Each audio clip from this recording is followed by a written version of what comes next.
and he's ready to go. Noodle on his left, Jess on his right. Hey, hold up, don't start a fight. He's got you covered with all the sports.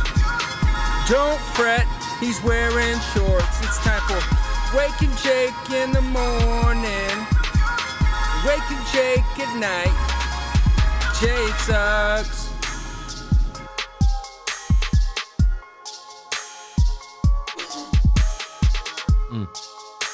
Woo!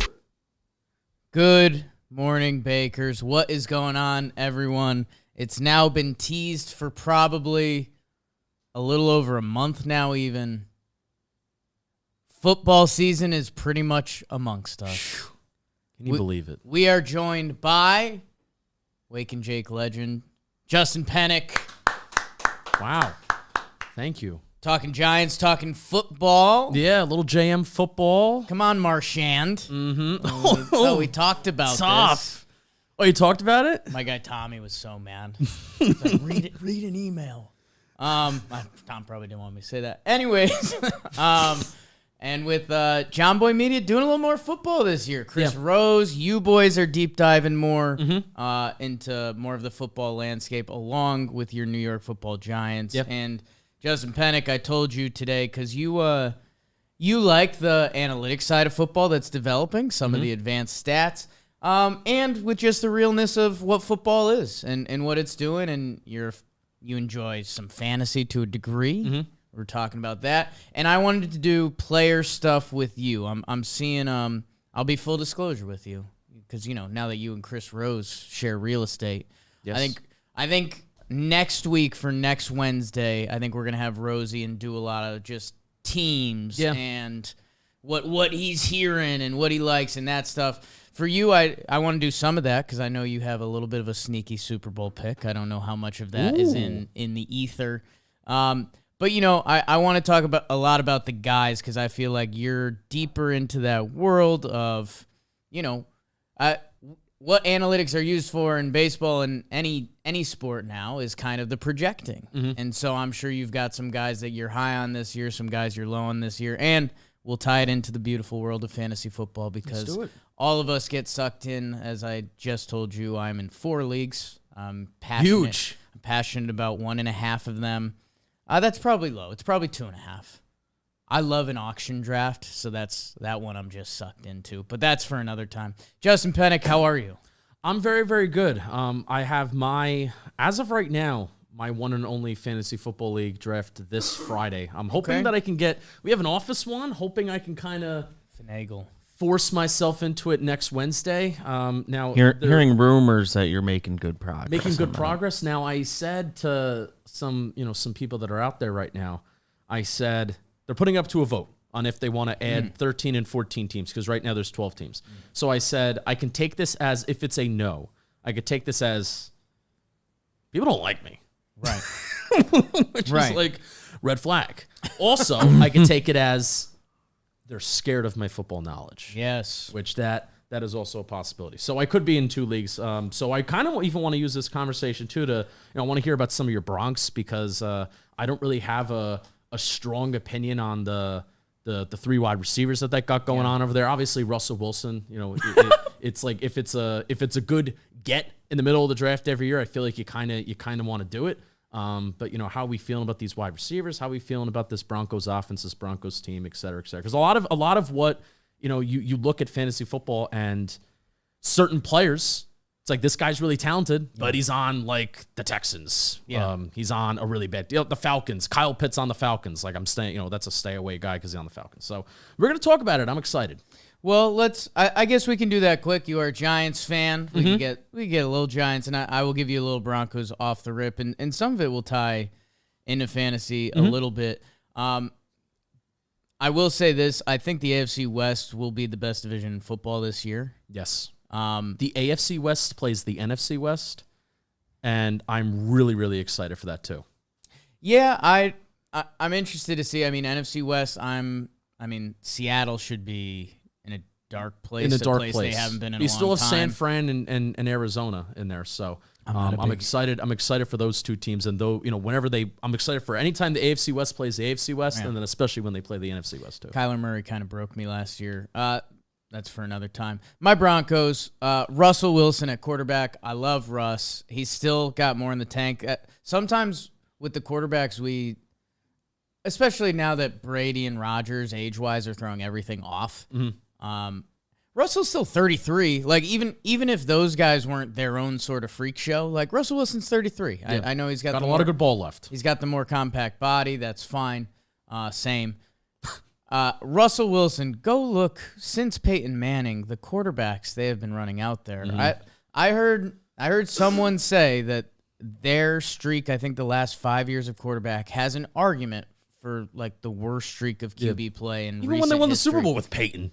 Yeah, he didn't have it. Just But couldn't I throw mean, it was football. still like he knew football, so it worked. Did enough. Anyways, I think I'm excited to see Russ. I'm excited to let Russ cook. And dude, I've been tough on the Broncos in past years. Their offensive line has been not great. Yeah, they're middle of the road this year. They got a lot of young guys. I think that also comes with not having quarterbacks that are strike fear in you. Like I think Russell Wilson, A, being a smart quarterback that's been around the league for a while, and B, the escapability I don't think scares teams with Russ anymore. But him being at quarterback, Tom Brady can play with any O-line because he gets the ball out almost instantly. I'm not saying that with Russ. I love their running backs. I think Javonte Williams is going to be one of the breakout players of this year when we talk some more fantasy. I think he's going to be a first-round pick next year. You're the fourth person. Javonte Williams wasn't really on my radar because pass-heavy offense, like let Russ cook, right? Yeah. But if he's getting work out of the receiving game too, that's a very, very different story. So you're like the fourth person now to bring up Javonte Williams to me. So a week ago, I had my main fantasy draft. Got him in a fairly early round. All right, good. I was skeptical of him last year. Mm-hmm. I was like, you know what? I don't think the QB play is going to be there. I don't know. Melvin Gordon, I sneaky love, not as necessarily a fantasy option, but just who he is. Yeah. For the team. I feel like we've written Melvin Gordon's football funeral a couple times, and he's still out there doing it, and he still gets some tough yards. And I think watching Javonte just like beat him out and become that. Now with Russ, and I think part of Denver's plan this year is going to be trying to preserve Russ because of some of the injuries in past years. And you want him to live throughout the contract too. You'd Bottom like line, that, ideally. Got him for a bit. Yeah. I think their offense has been super talented. I hated that Noah Fant was in that trade to Seattle because if he was here, I would be saying kind of nutty stuff about the Broncos offense. The Broncos are going to be good this year. I'm afraid of their division and their end of schedule. The Broncos finish up. And they also play in the toughest division in football. They play in the toughest division, and these are their last 6 games. So picture this. The Broncos, if they come in 500, which they kind of were down the stretch last year before Teddy Two Gloves got hurt, these are their last 6 games. At Baltimore. Tough. Hosting Kansas City. Tough. Hosting the Cardinals. At the Rams. At the Chiefs. And then they finish hosting the Chargers. That's really tough. So, if you have concerns about Russ holding up, which is half fair, I mean, I don't know. You have any quarterback that time of the year, you may have some concerns about them holding up. And then those 6 teams, I'm just afraid, if you're the Broncos, you almost need to come into those final 6 games with a 9 and math pod 9-4 record. 17 games. 9-5. 17 games. So I'm leaving that. I'm leaving that in your hands. I can't do it. I'm not there. They need to set themselves up in a good spot. They need to be really good, really early, and it's still Russ's first year, and the Broncos just haven't done it in a while. That is a really tough end of the schedule. That's tough, man. I was looking at. I love looking at. I really started doing this year, especially when I'm going to kind of use this year as a little bit of an experiment. I love looking at Sharp Football Analysis. He does like his own strength of schedule, not just based on Warren Sharp. Warren Sharp, yeah. Okay. I mean, he tweets out dumb stuff sometimes, but I love I love the his book and his stats. True, been there. But he does like strength of schedule stuff that's also related to like net rest and if you're coming off of primetime games, traveling different time zones, things like that. And he has the Broncos playing in with that difficult stretch to end the season, plus playing in the toughest division in football, still has the Broncos as like exactly middle of the pack road schedule. I'm sure they're benefiting from whatever place they finished last year in the AFC West. They're benefiting from that schedule that they're getting that they probably won't benefit from next year. So what makes you feel good though? Like if I'm if I'm Jakey's Bronx, I'm feeling good about finishing the season like that instead of starting it because new head coach, new system, new quarterback, new a lot of new stuff. It's going to take time to kind of gel. So hopefully by November, when that schedule cooks up, the team's really cooking. They got everything down. Russ is cooking, and that's the other thing. I mean, who knows? If something, the Chiefs. A lot of people aren't high on the Chiefs this year. If something happens to them, or say injury, which could happen to any team, and the Chiefs aren't the Chiefs, those 2 games against them at the end of the year could be a blessing. So. That's the football game, and they open with the Seahawks, which in Seattle. Of course. But yeah, I mean that's and NFL. The NFL is just so very clever. Good. Very clever. Monday night in Seattle, Russ returns. Oh. Man. And of course, it just has to set up what the AFC. Well, no, like I said, the AFC and the NFC play each other once every 4 years, and of course, it just has to line up that. This is the year that he's traded to the Broncos. Football makes it work sometime. So that was a little Broncos talk. All right, early. so I'm feeling we can even bring it back to fantasy a little bit. KJ Hamler drops the ball a lot. Okay. You hate that. Which I think anybody should hate that. But he has a lot of talent. Has a lot of big play potential. He's coming out of the slot. I'm definitely a lot more comfortable with Jerry Jeudy. I feel like Jerry Jeudy and Russ can have that connection. I think they'll have it early on. You said that teams don't fear Russ's escapability. I think I kind of disagree with that. They may not fear him as a runner, yes. But where Russell Wilson does his damage is when the play breaks down, and then you have the what's the Broncos coach's name? What is it? Eberflus. What'd you call me? New Broncos coach. He's coming from the Green Bay. Nathaniel Hackett. Nope, that's it. Nathaniel Hackett's coming from Green Bay. You're thinking of, is there a Nate Eberflus? I think there is. Yes, it's probably a backup quarterback. Hackett's coming from the Packers, and what did Rodgers do? I mean, that's just what Rodgers is known for. When stuff breaks down, rolls outside the pocket, throws the ball 40 yards down the field. And that's when Russ is right, and when Russ is creating those explosive plays, that's what he's doing. So I think him and Jeudy are going to have that best kind of connection to start. I'm interested to see that because, Jerry Jeudy, like I've talked about with some of the Broncos stuff, you have to throw a lot of it out the window because their QB play has truly been so bad. I have to give Courtland Sutton credit. I was nervous about him coming out. He's a stud. He's a beast. And a lot of people love him in fantasy this year because they think he's going to have a ton of red zone targets. He's going to be that guy, and that translates to points, et cetera, et cetera. I don't know what to do with that. I could see Jerry Jeudy easily outplaying Sutton, but without Noah Fant too and Russ, and if you're the big guy in the red zone, sometimes that can just translate. Here's easily. the consolation. Okay, Matt Eberflus is the head coach of the Bears, by the way. So good job, Nate. Okay, at least I got a head coach right. Consolation. Yeah. Russ has never really had a tight end that he's super relied on. It's true. And the Packers. You have a head coach that's coming from the Green Bay thinking.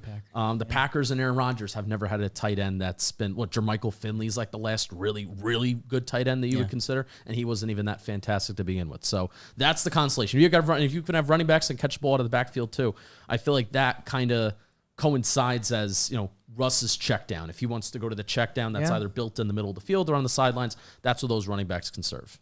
I like that. Let's do. You know what? We're in wide receivers. Why not? Why not do some wide receivers? At the top of the charts this year, it's Kupp and Jefferson, and it's the classic debate of can Cooper Kupp replicate that magical season? Right.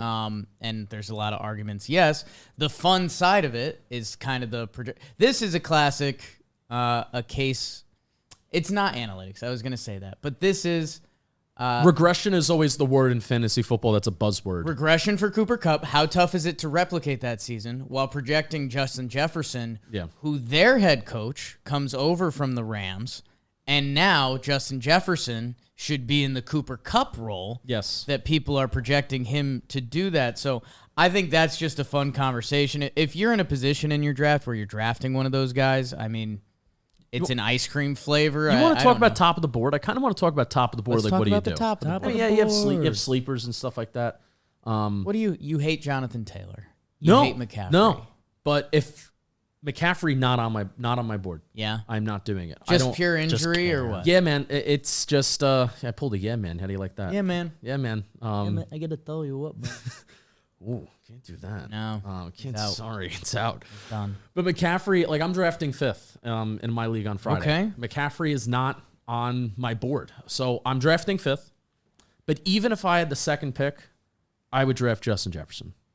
Really? He's that good, man. Yeah, you're there? He is that good. And not that the system that they had over there with Mike Zimmer, who I loved. I love Mike Zimmer as a coach. It's funny how he was a defensive coach that the last couple years just couldn't get his defense in line. But no matter what coordinator he brought, I mean, with Kirk Cousins, Dalvin Cook, and whatever wide receivers they had, they had Diggs, they had Thielen there. They were an explosive offense and they put up points every single year. The COVID year kind of screwed them up a little bit. I'm a big Vikings guy. I think they're kind of a dark horse to maybe make the playoffs this year. But Justin Jefferson, 88 receptions his rookie year, right? 70% catch rate, rookie year. And then 108 catches on 167 targets, 1,600 yards, 15 yards per reception, 10 touchdowns. I mean, that is just an insane. That is the best 2 years, has to be the best 2 years, first 2 years for a wide receiver like in NFL history. And the dude is, what is he? He was 22 last year. Is he even 23 yet? He is 23, just turned 23. I'm nervous. I feel like a lot of people are drinking the Vikings Kool-Aid this year. From a lot of the places I've listened to, they're kind of a lot of people's dark horse. Justin Jefferson, a lot of Kirk Cousins isn't bad, which is a whole conversation, and he's not bad, but he's also not good. Right. I liked Mike Zimmer. I know at the end it obviously wasn't pretty, and that's part of the reason he's not there anymore. Yeah, defenses were just flat out bad, yeah. But I think as a head coach, I liked what he represented and who he was, that bringing in a new head coach, I think there's just as much of a wild card factor as the Viking season going the other way as it going well. And I'm almost fading the fade at this point that I think too many people are kind of drinking the Vikings Kool-Aid. This has nothing to do with Justin Jefferson. Right, He's right, a freak right. show. But just them as a team, I don't know. I'm a little nervous about. So if you go down, we'll go off the ESPN rankings on the wide receiver list. And a lot of it, Kupp, Jefferson. I guess the next tier is that Chase, Adams, Diggs. Maybe you get CeeDee Lamb in there. When you hear those names, who's kind of your no touch and who's your touch, please? So touch, please. Yeah. Jamar Chase is in the running for me for being in the 5th pick as well. Like if Jefferson's gone, If he goes, like I'm considering Jamar Chase with the with that 5th pick, and Jamar Chase, according to ESPN, they have him ranked as 6th. I go off a different board. I have my own draft board this year. that. I use a. Are you I going to subscribe release that to the public? Well, BDGE. Okay. Like I Big Dog's Got to Eat. They're a fantasy football company that I'm friendly with. I'm staying away from Debo. Like I have Debo like in my spreadsheet. Like I have him down at like in closer to the 30s, and ESPN has him at 11, which is a very, very big difference. Really, like I hate just solely the regression argument just for the sake of regression. And again, I feel like that's a buzzword in the fantasy football community, which the fantasy football community is a wild place. It really is. Have you man. dipped your toe into looking at some of it? So it's kind of crazy. And I think what's happened now that Matthew Berry is doing his own thing, I think there's no tribal chief. You're right. Like I think Matthew Berry was the grabbing. end of the day, you'd bend the knee to Matthew Berry. He'd been in the game forever. He was the guy. Now that he's doing his own thing, it feels like the Wild West out there. I'm always shocked that I'll go to find a fantasy football podcast and there's not like right. You know? No, you're right. It surprises me a little bit, and I don't know what that is. Yeah. So Debo, I'm kind of off. I think for the sake of his contract, he got the big contract, he got the big money.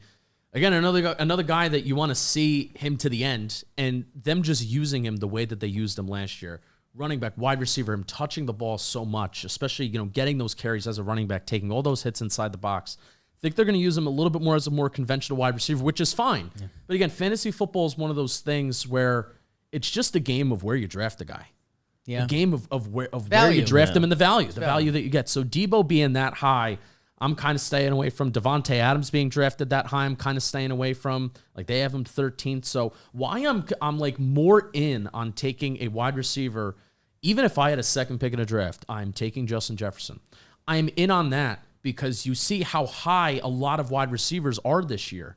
So get one of the cream of the crop guys. Yeah. And then you take a look at the running backs that could be available in that second and third round, and you feel kind of good about them being RB1 for you, which usually in past years it has been take your 2 running backs and then worry about the rest. Where this year I feel like everything is kind of flipped. Cooper Kupp being so reliable, Justin Jefferson being so reliable, Jamar Chase, those 3 guys seem like kind of slam dunks. Even Stephon Diggs towards the latter end of the first round, I think is a slam dunk pick. A lock to almost get you 100 receptions, multiple touchdowns. Touchdowns are kind of unpredictable. But if you're in a PPR, Stephon Diggs, at the end of the first round, I'm taking him. And then I got you him in the back. second in my draft last week. Small league, but still. Huge. Sure. I was pretty excited about it. Anecdotally, I feel like I'm with you 100%. And, like, anecdotally, I feel like every year I find some running back that ends up being, like, one of my 2 best running backs for several weeks on just waivers. Yeah, that Like waivers, working the waivers. Running backs just kind of of show up sometimes. It's a massive part of it, and especially now because offenses have gotten smarter. I mean, kind of your Debo argument. I think I've been shocked when you get into the 5th and 6th round of drafts this year. I've done 2 drafts. Mm-hmm. How shallow it feels, and maybe that's an every year thing because maybe you view some guys as starters and you don't view other guys as starters, and when you're in that 5th, 6th round range, you're kind of like, whoa, I'm gonna have to start one of these guys, and they're not nearly as impressive as your other guys, which it just makes sense. I'm not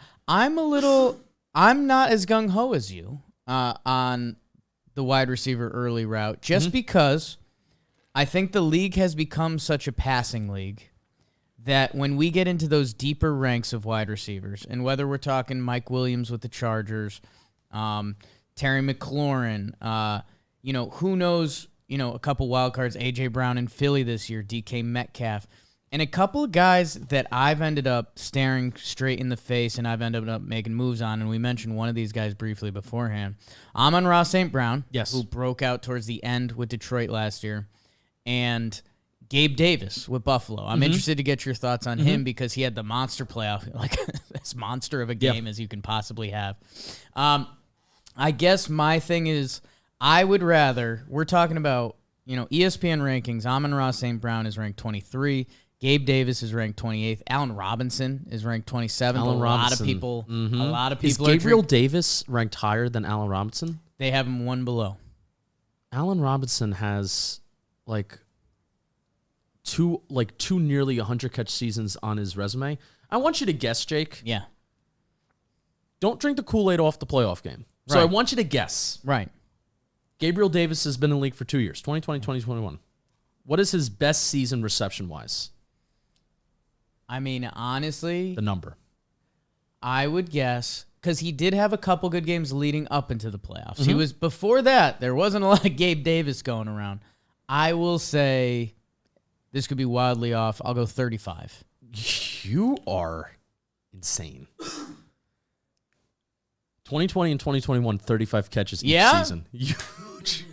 That's really fucking That was crazy. so random. That was crazy. So random. I can't believe that's right. I thought you were about to say like 50, 55, and I'd be like, no, it's 20 less. The thing with Gabriel Davis, and I guess maybe this is why he's getting a lot of love, he had 7 touchdowns and 6 touchdowns. So, I mean, if you get touchdowns, that's huge in fantasy, but also touchdowns are so unpredictable, and that's the part of the Justin analytics in me where I don't have the numbers as to why they're random, but they are just flat out random in the NFL. I mean, you can have wide receivers that are tackled inside the 5-yard line like 3-4 times, in a given season, and then the running back scores those 3-4 touchdowns, but then you give the running back credit for the good fantasy season. So it's like you got to look at the nuance of every single team. So my whole thing, Allen Robinson, like he has those seasons where he is an alpha number 1 wide receiver. Last year, the Bears, bad offensive line, different quarterbacks. Nagy's getting out of town. Everybody knew that was going to be bad. Justin Fields is taking sacks left and right. The offensive line is terrible. I think Robinson was playing on the tag, so he kind of banked it in a little bit. He suffered some injuries too. So I think Allen Robinson, new team. I think he's kind of on a team-friendly deal. Don't know that contract on top of my head, but I think he's kind of back. You know the role that Odell played towards the latter part of the season as being like this ultra red zone guy. Odell didn't do like awesome work, between the 20 and the 20, but inside that 20-yard line, inside the green zone, did a lot of good work. I think Allen Robinson is going to feast in that area. So, I mean, keep that in mind. Gabriel Davis, guy that I'm staying away from Gabriel Davis just because of the hype of that playoff game.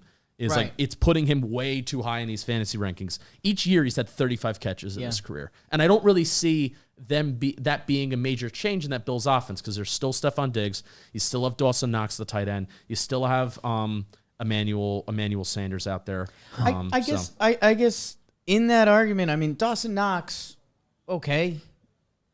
I mean, Josh Allen and the Bills are going to be passing a lot. But they are going to run the ball more. They're going to run it more. Brian Daboll's with the Giants now. It's not like there was some tension. It's not like they're going to become a running football team. It's Josh Allen. He's the guy he's been the number 1 quarterback pick in every fantasy league. Not every fantasy league. I'm sure there's still some strong Mahomes people out there. Well, he should be with his running ability. But Josh Allen, they're going to be throwing the ball a lot. And you went from Stephon Diggs, who I agree. Stephon Diggs is awesome. I love him. Nasty. To Dawson Knox and Emmanuel Sanders. This Bills team has been waiting for a real number 2. Yeah. And I think Gabe Davis, we'll see. I have him as one of the bigger boomer bust guys this year. Yeah. And when I do fantasy, and maybe it's how I live my life, I'm going boomer bust. Because end of the day, like we talked about with free agent streamers, which become a huge part of fantasy football, if I have a Gabe Davis hit, awesome, good, cool. If it's week 4 and Gabe Davis stinks, you're going to be able to pick up someone on the waiver wire the next week. But also, I mean, he is ranked 47th in ESPN, and I have him on my kind of board. I have him like 79th. Okay. And guys like Chris Olave and Adam Thielen are near him, are right around that mark, and that's fair. Like, sneaky rookie of the year pick, by the way, offensive rookie of the year, Chris Olave. I know there's a lot of Jets fans, and you have Breece Hall out there, but Chris Olave with the Saints could be a sneaky rookie of the year pick. I think he's gonna have a pretty solid year. So I like that. And that's where I think Gabe Davis is. I don't think he's a top 50 fantasy player. I think that's really, really wild to put him up there. But we'll see. We'll see your wide receiver 2 theory. I think that opinion is more than fair. I think it's boomer bust, and absolutely, and we'll find out. And hey, double Diggs and Gabe Davis, if you can get open and make it look. It would be great if you can replicate that playoff game every day. That'd probably be pretty big. That would be awesome. I don't know any wide receivers that you feel like you need to get off your chest before we maybe move to the running backs. Michael Pittman Jr. If you can, I don't know how I feel about him in round 2, but round 3 if he's there, hoping that he falls to me. Matt Ryan makes wide receiver number 1s.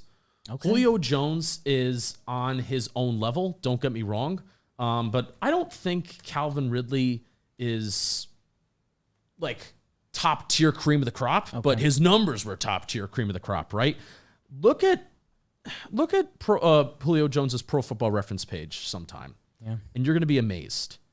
2014, he had 163 targets. Okay, that is alpha number 1 wide receiver numbers. 2015, he had 203 targets. Yeah, mind-boggling. I can't even like think of your favorite team if you have a favorite team, and like think of when you had a number 1 wide receiver on your team. Be like, wow, he just gets targeted all the time. Probably gets 100, 120 targets. Julio's getting 160, 200 in a span of a couple years. And then, so I mentioned it with Calvin Ridley. Now he's in a system, he left Arthur Smith's system in Atlanta. Now he's in a system that I think you're going to see a little bit of a Matt Ryan kind of comeback. So Matt Ryan makes wide receiver number 1s. Michael Pittman Jr. is no Julio Jones, but I think for third round value, Michael Pittman Jr. is going to put up some decent numbers this year. And who else is going to get those targets in that Colts offense? I know they have they have Campbell coming out of the slot. They have Alec Pierce on the outside, who's going to be competing for some wide receiver 2 reps as well. So Michael Pittman Jr. is the clear number 1 on that offense.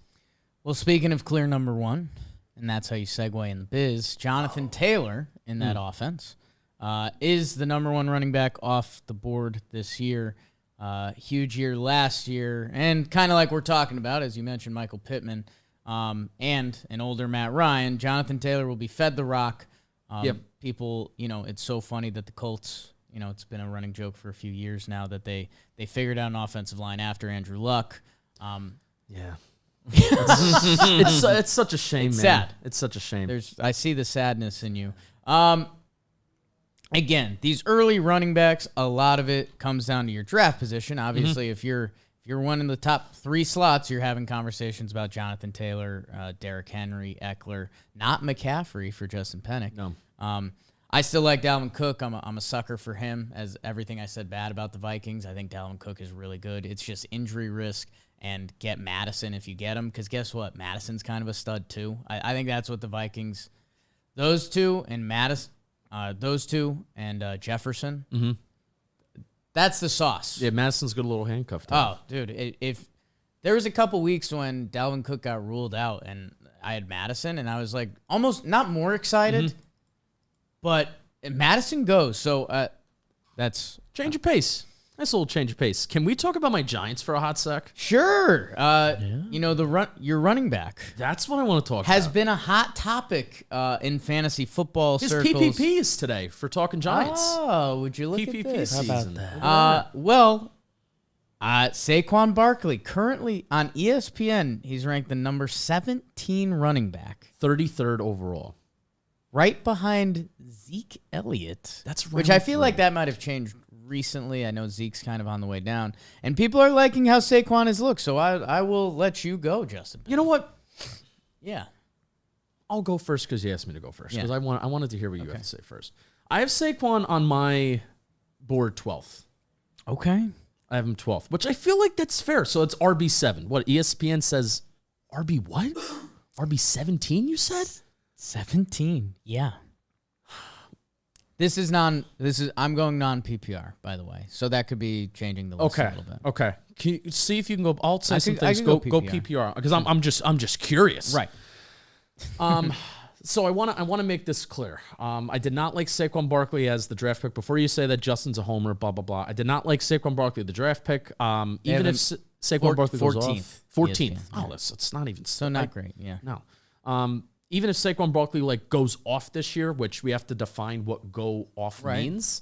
Even if he goes off this year, I still don't think the Giants should extend him because I don't think running back extensions in the NFL they've worked. Now I think there have been some things in the NFL where it shifted. It shifted towards giving the wide receivers an insane amount of money and kind of fading the running backs a little bit. So there may be a little bit, of a return to normal market value for Saquon Barkley. But second year coming off the ACL, which there is fantasy data, fantasy research out there, the people that I subscribe to that talk about how the second year coming off the ACL is when you are physically at your best. Yeah, because last offseason, you're rehabbing the knee. You're not thinking about your body. You're thinking about when am I going to be ready? How careful should I be? How hard should I push, et cetera, et cetera. Hard to trust it. Yeah. And that got to Saquon. Saquon Barkley, I follow the Giants in and out, and every athlete, I'm sure, has a certain mindset. But Saquon Barkley, especially just as an athlete and as a person, thinks in a very particular kind of way where confidence is very, very key for him. And if he does not have that confidence, and he did not have that confidence in him last year, he looked bad. He was a bad running back last year. It wasn't even just the injuries. It wasn't just the ankle injury that he suffered after the Dallas game too, and then he missed a couple games. He was just a bad running back last year. Bad offensive line, which somehow last year's offensive line was the worst of his entire career. You look at the yards before contact. You can find this stuff in the advanced section of Pro Football Reference. Yards before contact is less than 2. around that 2-yard mark, where if you look at like the San Fran running backs, their running backs, before they're being even touched, on average, they're going over 3 yards, Right. which is insane, cuckoo numbers. Like, that offensive line's really good. So this is the best run blocking offensive line that Saquon Barkley this year is going to be operating under. It's also the best play caller, and it's the best offensive scheme. You have Mike Kafka coming over from Kansas City. You have Brian Dable coming over from Buffalo. I mean, literally the two offensive minds and from the two teams that you want on a team, the Giants have right now. And Saquon Barkley, with the wide receiver depth that the Giants also have as well, he's going to be getting a shit ton of targets in the receiving game too. Both used as a legit receiver out of the backfield, split out wide, and as a check down option for Daniel Jones. So I do think Saquon Barkley is going to have a really solid year. And I'm saying this as if he's drafted in the second round of your fantasy, like if he's there in the second round and you have your buddies that, you have fantasy football league where they're not seeing Saquon Barkley down ranked 33, I think that is way too low. Draft him in the second round. I'm not going for him in the first, but draft Saquon Barkley in the second round and feel really, really good about it. Because really, this is just the game of football. I'm not going to stress myself over injuries. Saquon Barkley's 2 ankle injuries that he suffered in 2019 and then last year happened when the ankle just twisted the wrong way. That's going to happen in football. Right. And I'm going to go crazy if thinking about if I should predict that or how to predict that. The ACL happened. Hopefully that does not happen again to the other knee or whatever. 2 years off the ACL. Usually the data shows and the athletes show that the guy is at their peak physical form. So how are you thinking about Saquon Barkley heading into this year? Because I'm curious, just as a Giants fan who looks at this guy every day. For a fantasy football pick, late in the second or earlier in the third, I think there's a good Saquon argument. Because, let's see. This is kind of the do or die year, right? Like, if Saquon... Contract year. If he throws up a dud this year, Saquon Barkley, the thought of him being Saquon Barkley is out the window. Yeah. Like, the powerful thighs, the crazy running back that we remember. This is it. Yeah. So... You're right. They have brought in some offensive gurus. Dable and Kafka, I believe Northwestern quarterback, Mike Kafka. Yeah. Remember couple that. bald dudes. Remember that.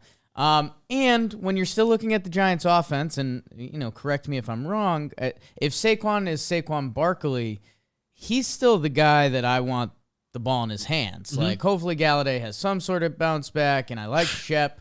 But Saquon Barkley, that's a guy you want to get the ball in his hands. Yep. That would be, if I was one of the offensive head coach, that would be one of my game plans. And his attempts per game in 2018 was 16. His attempts per game in 2019 was 18. I don't think he's going to see that volume in the rushing game. So, he could end the season with 1,000 yards, 1,100 yards. And by the way, a running back ending the season these days with 1,000 yards, 1,100 yards, you're still top 10. Yeah. In rushing from the season. So again, that's another argument for pushing wide receivers up. Because running backs aren't getting the ball as much. But it's also why Saquon Barkley has value, that he's going to get the ball in the receiving game. And I think he is really going to be that option. Yeah, I'm interested to see, man, because I don't want to do this to you. It's preseason football. It's a time of optimism. You come off the draft, and we've got new coaches and everything. There's risk with any football player. If Saquon Barkley in the second week has an ankle thing and the offense isn't clicking, and a story that's told in Giants land, likely to happen. I've seen that story play out a lot. That I wouldn't be surprised at all. Could Saquon Broccoli? Saquon Broccoli. That's how we teach kids to take their vegetables. Could he be a fringe first round running back next year, depending what goes on? If he has a nice year and either gets franchised or whatever happens. Yeah, you could see that happening. He could have a better season than Javonte Williams. He could have a better season than DeAndre Swift on Detroit. So yeah, I think there's boom or bust potential with Saquon. I do unfortunately think, depending how your board falls, the bust potential being the Giants and being Saquon's history, there is more has to be higher than the boom. There is more of a reason to believe that, because it's just flat out. It's been the last 2 years. It's been last year. He was not a good running back. 2020 with the torn ACL, and then even 2019 missed time due to an injury. 2021 missed time due to an injury. There is more reason as an outsider, unbiased person to think that Saquon Barkley is not going to go off. But again, I think it's about value. Like if Saquon Barkley is there for you in like the second, third round, like it's tough to pass that up. Especially like if you're like me, somebody who went wide receiver. Well, and I would listen to the argument because someone like Aaron Jones in Green Bay, who's been a stud, great transition. But he has, A.J. Dillon, I love, man. I love both of them. Right, and that's where it gets super tricky with fantasy. I love how the coaching staff came out and said Aaron Jones and A.J. Dillon are 1A. Like both of them. Right. 1A. So I love both of them. Who is Aaron Rodgers throwing the football to? Yeah. He is going to be throwing the football to A.J. Dillon and Aaron Jones. Yeah. He has Sammy Watkins. Tough. Sammy Watkins. Randall Cobb, 30-plus-year-old Randall Cobb, Alan Lazard, Christian Watson's a rookie, Romeo Dubas, not even saying his name right, is a rookie too. That was, day 2, day 3 pick. Aaron Rodgers has came out and said that these young wide receivers, they need time. And he is very, very particular. If there's one thing you got to know about Aaron Rodgers, he's very, very particular on who he throws football to. He's going to make it work because he's Aaron Rodgers. Doesn't matter if Sammy Watkins is out there and he has an awesome week. Remember how Sammy Watkins has an awesome week 1 every year? Yeah. And then, he just stinks for the rest of the year. Sammy Watkins, man. So, that's going to happen. Aaron Rodgers is going to make it work. But also, even with Devontae Adams in Green Bay's world last year, Aaron Jones, A.J. Dillon, both equally fantasy relevant, both like top 10 in rushing yards. Aaron Jones and A.J. Dillon had like similar rushing yards last year, both of them getting rushing touchdowns, and then both of them involved in the receiving game too. And that was in a Devontae Adams world. This is a Devontae Adams-less world. Right. I am heavily invested, especially in A.J. Dillon. Like A.J. Dillon right now, I think right now, he is, my guess is 110th. He is 104th in fantasy. I have him like 55th on my board. And I will take him there. I may not even play a game Friday on my draft of, let's wait and see how long I can wait. He is a sure thing. He's going to be getting the football. And A.J. Dillon is the best handcuff that you can have in fantasy football because he's actually not a handcuff because he's part of the legit rotation that is in Green Bay. But also, if Aaron Jones ever does get hurt, he is like a top-tier running back. Right. And you can grab him in like, 6th, 7th, 8th round. Yeah. So I think some of the Tony Pollard stands would stand up and say, I can be your best handcuff ever, but we'll see. I mean, that's a separate argument. I guess going back to my running back conversation before, the two drafts I've currently had, I had the 1 pick, so it's Jonathan Taylor, and you just wash your hands and you say, all right, thank you, done, wham, come again, wham bam, thank you, ma'am. What? And then in my second lead, I was the 5th pick, and I took Dalvin Cook, and I like Dalvin Cook, and I got the handcuff. Was Eckler available? Madison available. I believe Eckler was off the board. I can double check that. All right, right on. And I love Eckler. I have a weird thing with, I love Eckler. Yeah. I mean, even watching Eckler play is awesome. He's fun. just a pinball. It looks kind of unreal. With the shaved look, I think that plays into the pinball Bino look. But he, didn't they draft a running back? They did, but I'm not worried about that. You're no? Okay. I'm not worried about that at all. No Eckler fears? I guess who's your first round? The first round running backs are Taylor, Henry, Eckler, McCaffrey, Cook, Mixon, and then Najee, Kamara, and Swift kind of on the outside looking in. Who's your biggest no on that list? My biggest no. Well, I mean, I have Eckler, Henry, Cook as after Jonathan Taylor. Okay. Like I have Eckler's RB2. Again, McCaffrey's do not down draft. for you. I have him second. Sure. Just for purposes, I'm going to cross his name out when he's drafted on my spreadsheet. Right. But it just I'm hoping he slips to you, so you have to have a. So I have to have that discussion. Have a come to Jesus moment. No, if he does, I'll give you a fat kiss on the lips, Jake. Okay. All right. Austin Eckler. I gotta text the guys in your league. Austin Eckler, Dalvin Cook. Austin Eckler, Derrick Henry, Dalvin Cook. That's why I have him in order. So, but again, like I just feel that much better about Justin Jefferson, like being available, whether it is pick 2 or pick 5, like anywhere in that range that those guys could be available. I just feel that much better about Justin Jefferson. But I'm also very, very happy with like if you end up with Cook at 5, great. Henry at 5, great. Right. They're going to give him the ball. These guys are going to get the ball one way or another, whether it's rushing attempts or in the receiving game. Cook's going to probably get more receptions this year just because of that new offense too. So. And who's I guess some deep cut running backs, which is a brutal game to play. The running back position doesn't.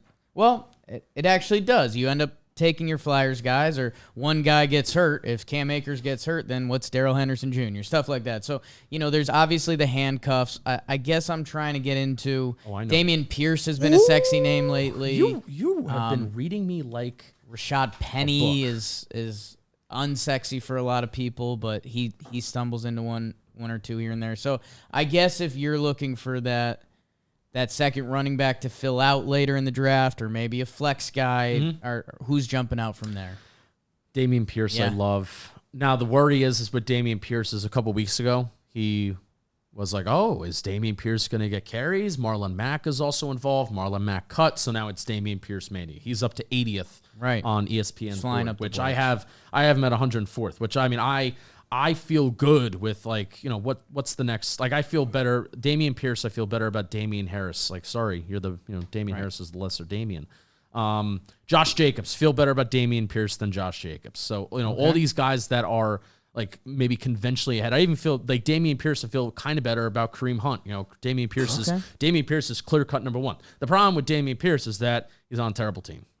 The Texans are a terrible, terrible team with a not good offensive line. I do love Kenyon Green though. Love Kenyon Green. Big. He's a big fan of us, by the way. He follows Bobby Skinner. Bobby Skinner did a film breakdown on him, and he retweeted it, which was nice, and then gave us a nice follow. So Kenyon Green's going to be starting at guard for them, and he's going to be opening up some holes. Already has done it in the preseason for Dameon Pierce, but still the offensive line's relatively bad. But again, somebody is going to do something in the Houston offense. Somebody has to do something, and Dameon Pierce is going to be that guy.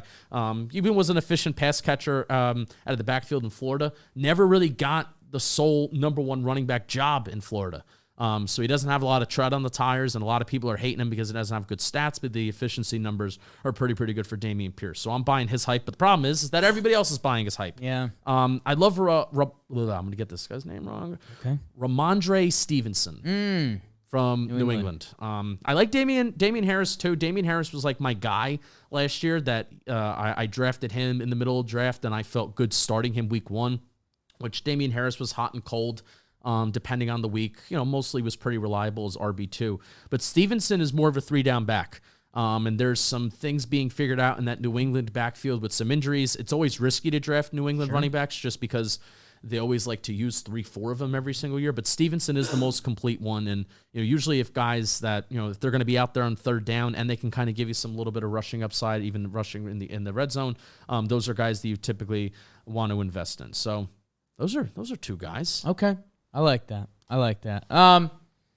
Let's see. Is there anyone that's no? I think I'm good there. I think again, a lot of those top 15, 12 running backs, your draft position somewhat dictates where you have to look, and then you have to pick your guy from there. But more than past years, another reason why I'm taking wide receiver, I want to take wide receiver 1st round, I feel a little bit better with the way that everything has swung in a lot of these rankings. And it's really the pre-draft rankings that kind of decide. It's where are you going to take? It's not like, we're NFL teams where we all have our own boards, right? If we all had our own boards, I'm sure there are some fantasy leagues that do that. And if you do that, hit me up because I want to join it.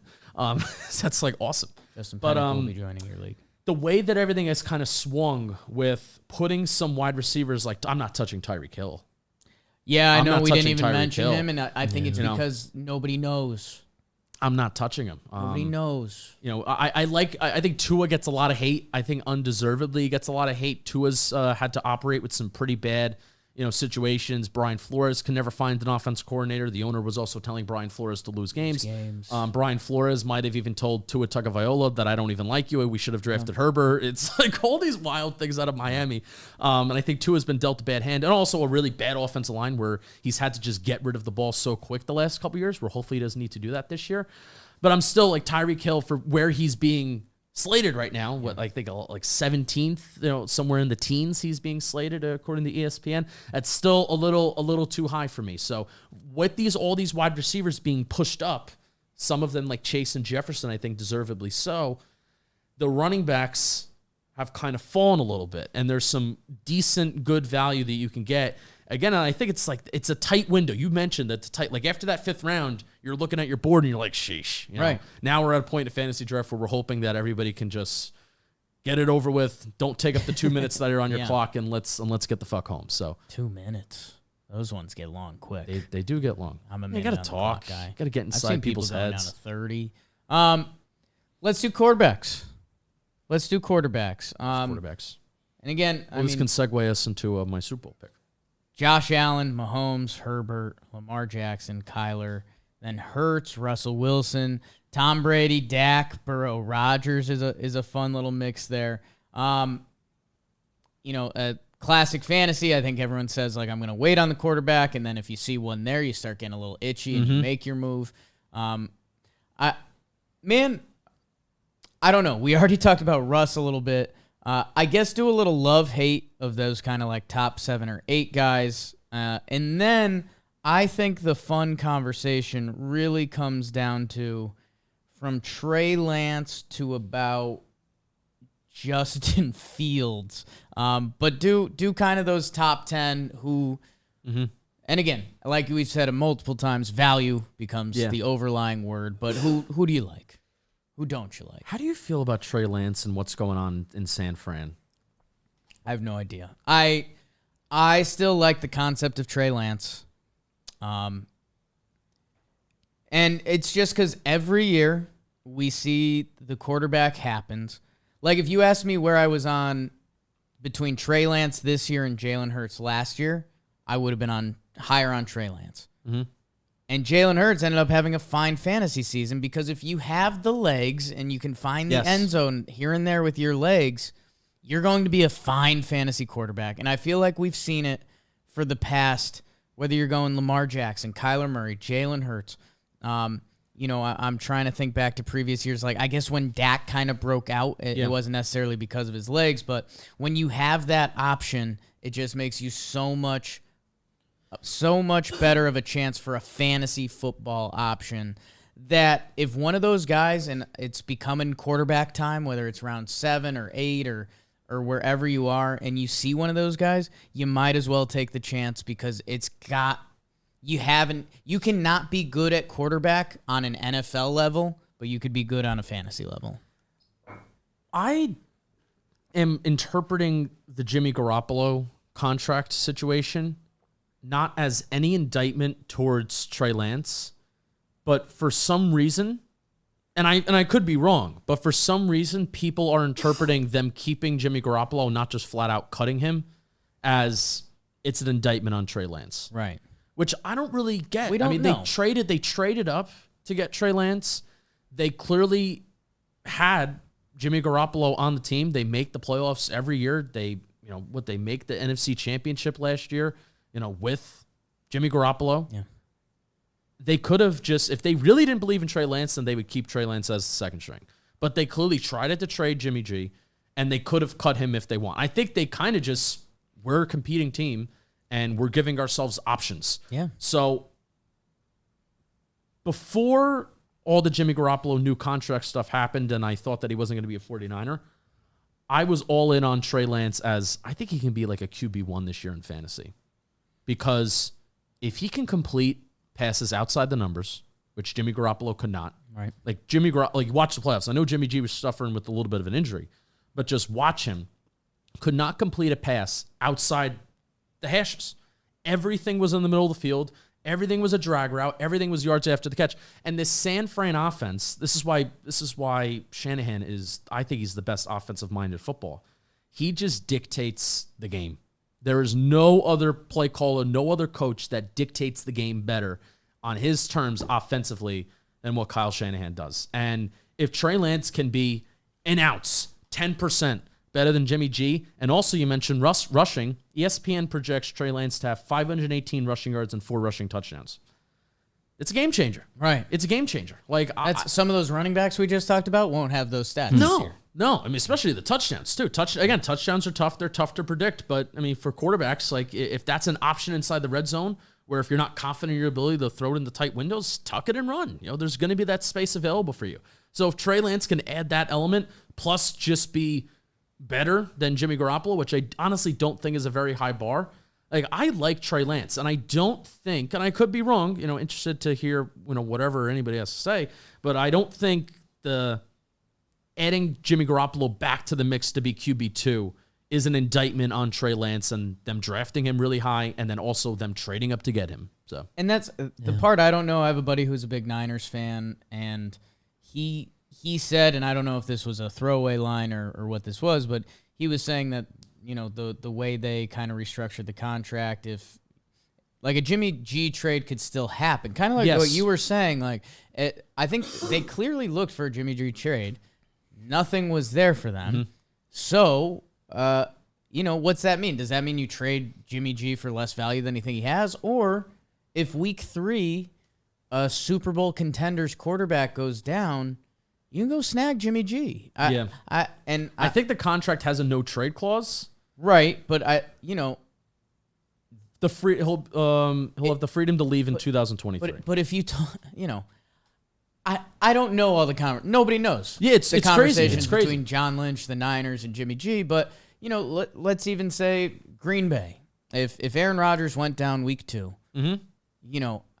I don't think Jimmy G's trade clause is like, I don't want to go to Green Bay. I think Jimmy G wants to play football and be a quarterback. He can lift it. When Jimmy G with a no trade clause, I think if Jimmy G knows he gets to start. Do they really want Jordan Love? Because no team is going to trade for Jimmy G to be their highly paid backup. No. So, if you're Jimmy G and they say, hey, we're going to get a 4th-round pick, you're going to go to Jacksonville and back up Lawrence, I think that's the no trade clause he wants. I think even if, let's say, Trevor Lawrence got hurt this year and the Jags look a little more promising, I think Jimmy G would be like, I'm your starting quarterback? Yeah. I want to play starting quarterback in the NFL. So you're right, and maybe I shouldn't even be speaking that confidently about the situation, but... Can I end off on... No, go ahead, BBD. Just, I made sure I got Trey Lance at least as my backup quarterback, and Kyler I have starting because he was still there in like the 9th. I was like, all right, I'll take him, and he has a chance to really fall off again, but I believe in him, in his talent or whatever. I was like, but Trey Lance is my backup. I think he's going to have a good year. I may get nuts. And I like all the tools. I may get nuts. I'm happy I have both. That would be nuts. So for quarterbacks, because I think for fantasy, there's usually not a lot of losses at quarterback. I mean, Aaron Rodgers being QB 11, there's going to be some days when he just lights up the field. Like, at fantasy quarterback, you can figure it out pretty easily. I guess how deep of a cut can you get into fantasy quarterback before getting horrified? And there's Trevor Lawrence, I think, has an interesting argument this year. Justin Fields is a lot more scary for me. Yeah, I'm horrified of the Bears. It's going to be super tough Even your to guy, evaluate him. Daniel Jones. Rushing upside. There's rushing upside. So Big arm. Even Tua. I see Tua ranked 16 here. Like, if Tua is your starting quarterback, how horrified should you be? Or out of Tua, Trevor Lawrence, Fields, Daniel Jones. I feel good about Daniel Jones. Who was the third guy that you mentioned? Tua, Trevor Lawrence, Justin Fields. I would prefer Trevor Lawrence. But I mean, I put Daniel Jones second in that. No, I in the same breath, in the same sentence that I'm going to say Trey Lance could be a QB1 in fantasy this year. I'm going to say that you should maybe stay away from Tua because he comes from the Mike McDaniel system of things, and the quarterback has never really prospered fantasy-wise in that system. But again, I think the why Trey Lance is amplified and pushed up is because of the rushing upside, right? And the fact that he could put 500 yards on the ground and a couple touchdowns. Where Tua can run a little bit, but it's not red like zone that. running. It's not red zone. Yeah. It's 3rd and 15, pick up 13 yards. Yeah. So I'll say this, and I was hoping you'd feed it a little more. Trevor Lawrence, I think I'm going for this year. One of my leagues, I think I'm going to give him a shot to be my QB1. And then if I need to make the emergency move to if you're in a 12-team league, Derek Carr could be around or someone's backup. Like, if you need to really salvage your quarterback position, I think there are solutions. I want to give Trevor Lawrence a chance. That final week was really nice. A team with everything on the line against a team with nothing on the line. They won. he fell into one of the worst coaching situations we've ever seen in football, like in football history. And it's just so funny how quickly we've come from him as one of the can't-miss guys, like Trevor Lawrence. Yeah, since Luck and Peyton. A can't-miss guy, to how awful it went. And it was clear, it's not we don't know how much of it was due to him. No. But I do know there was a lot that was There were some unrelated to him. WTF. Well, there were some WTF Some Trevor of the Lawrence biggest moments. WTFs we've seen on a pro football field related to Urban Meyer. But Doug Peterson should do him good. And Doug Peterson's second year, that final game, I'm buying that stock. You can clown the Jaguars for doing some things that they did over the offseason. Old friend of the Giants program, Evan Ingram, part of that. It's funny how he's just dropping passes left and right in camp, and it's like, well, this is just who he is. Shocking. Christian Kirk overpaying for him. So basically, here's the joke that I said that the Jaguars were doing this offseason. The Jaguars' skill position players are the band of misfit toys of like fantasy football players that are going to break out every year. Marvin Jones, Christian Kirk, Evan Ingram. Evan Ingram is we've been waiting for the Evan Ingram breakout year every year since 2018. And it just has not come. So all those guys in Jacksonville, you could tell that joke to your friends. They're the band of misfit toys that it's like just they're going to break out every year. This guy's going to break out. This guy's going to break out in fantasy. So I'm excited to see Trevor Lawrence. He's got a shot. He's got a shot, which last year you couldn't say. And unfortunately, like a guy like Justin Fields is in that realm right now where he just does not have a shot with the surroundings that he has. I don't know what they're I don't know if they're clearly just really embracing the rebuild over there in Chicago. Can I talk about my Super Bowl pick? Yeah. Absolutely. I'll say anything on tight ends. I guess a deep cut tight end. We know the big guys, the big players are There's still like no Kelsey, must Andrews, draft. Pitts, There's like no must Waller, draft Kittle. tight ends I kind of agree with you because the ones that are drafted really high, I think, are drafted too high. George Kittle has been struggling with health the last couple years. Kyle Pitts is in a bad offense where Matt Ryan's throwing him the ball. It's a lot different when Marcus Mariota's throwing you the ball, and I know somebody has to get targets in that offense. Yeah. But still, Kyle Pitts is like the number one threat, and I think NFL teams are going to try and really limit him because who else are you going to try and limit on that offense when Calvin Ridley's suspended for an entire year for throwing $1,000 on a game? Anyway. Yeah. Honestly, the only one I saw, and it's obvious for kind of obvious reasons, I think if you're looking for someone later, Hunter Henry, New England, Mac Jones in his second year. Irv Smith in Minnesota is like, okay, cool. Minnesota's going to throw the ball. It really is crazy that there's I don't know what you do with it. Pitts feels like he's in a bad situation.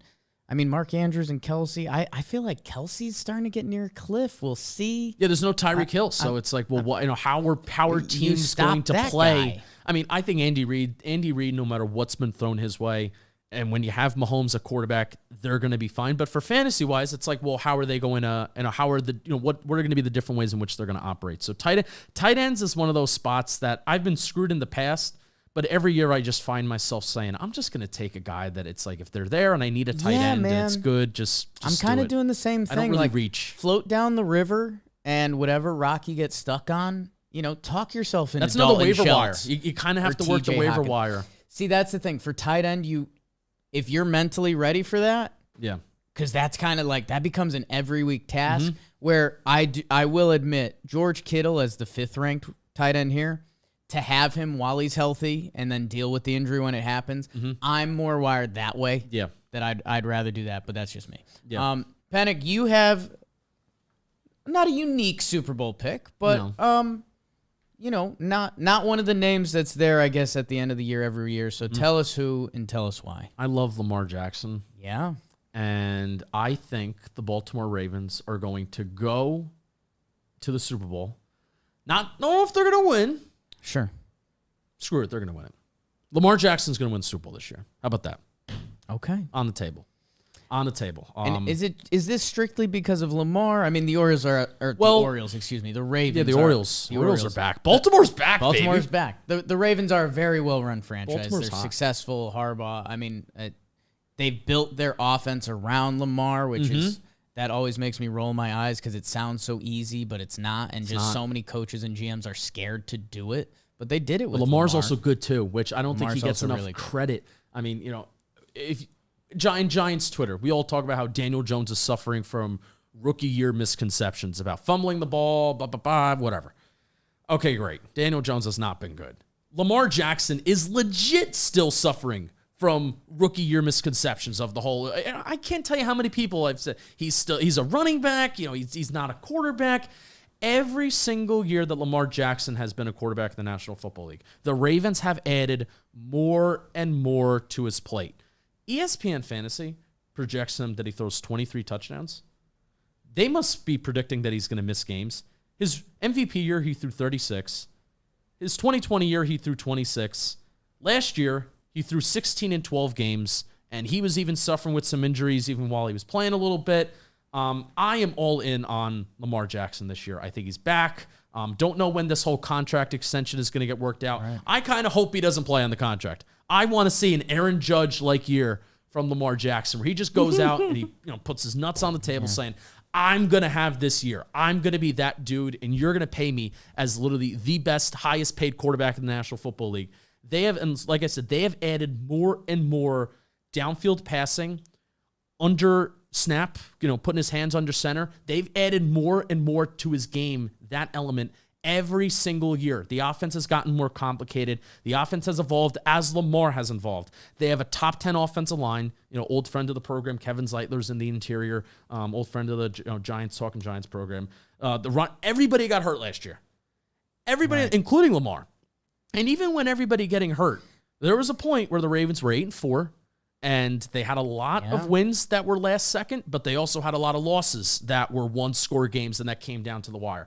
Now, you can argue it's like this 50-50 game, and I feel like it's about narratives, right? You can argue that if a team has a lot of last-second losses or one-score losses, that, it's due to switch the other way the next year. Or it's, they're if they win a lot of their one-score games, they're due to lose those games the next year. So there's a lot of that argument that goes around. But I'm buying Lamar Jackson. I'm buying the offensive line. I'm buying the running back room staying healthy. The thing that will hold them back and the reason why they will not win a Super Bowl is because they cannot evaluate wide receivers to save their life. And Rashad Bateman as wide receiver 1 and Mark Andrews as tight end 1. Mark Andrews is awesome.